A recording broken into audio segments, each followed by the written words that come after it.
আল্লাহ তাআলা আপনাকেও কবুল করেন, সকলকে কবুল করেন। নবী সাল্লাল্লাহু আলাইহি সাল্লাম 38 বছর একটানা আবু তালেব নবীজির খেদমত করছে।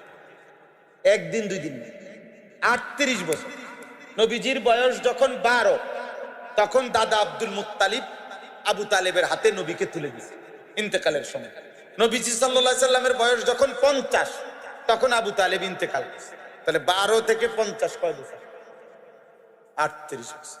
এই 38 বছর জীবনে কোনোদিন 1 সেকেন্ডের কষ্ট বাতিজারে দেয় নাই উনি। কোনোদিন 38 বছরে বাতিজারে চোখ রাঙ্গাইয়া একটা কথা বলেন, এত আদর করছে আল্লাহ নবী সাল্লাল্লাহু আলাইহি সাল্লাম।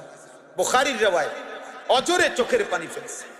একটাবার বলছে, একটাবার মৃত্যুর সময় একটাবার কালেমা বলে, আমি আপনার জন্য কুল লা ইলাহা ইল্লাল্লাহ কালিমাতান আশহাদু লাকা বিহা ইনদাল্লাহ, আপনার জন্য আল্লাহর কাছে আমি সাক্ষ্য দেব।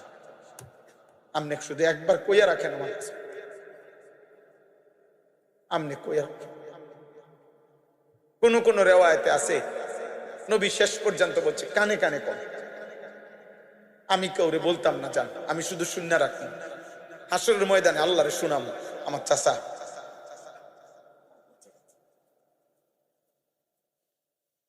এরপরে কোন কোন বর্ণনা আছে নবীজি শেষ, এরপরে আবার বলছে চাচা ঠিক আছে চাচা আমি বলি, আপনি শুধু ঠুটটা নাড়েন। বুঝেন নাই? আমি বলি, আপনি শুধু কদ্দুর কি নাড়েন, তো আমি আল্লাহরে কমু যে আল্লাহ আমার চাচা আমার লগে কালেমা পড়ছে, নলে ঠোঁট নাড়ছে কেন? আসমানওয়ালা রব বলছে বন্ধু হবে না, আমি যেহেতু ফয়সালা নিছি হেদায়েত দেব না। আপনি আমার কলিজার টুকরা নবী,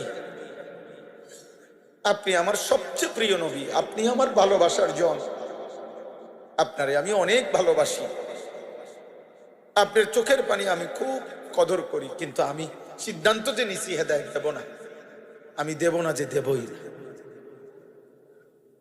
দিছে? আপনি কি মনে করছেন? হ্যাঁ, তুমি নামাজ পড়বা বিয়া, তুমি আল্লাহ এত সহজ? মালিকের ফয়সালা ছাড়া গুনাহ করা তো সহজ, জানোয়ার হওয়া তো সহজ, মানুষ হওয়া কঠিন। বেঈমান হওয়া তো সহজ, পাক্কা মুমিন হওয়া কঠিন। এজন্য দুনিয়াবি কিছু আয় উপার্জনের কারণে কেউ মনে করেন না হুজুর মোল্লা মুন্সি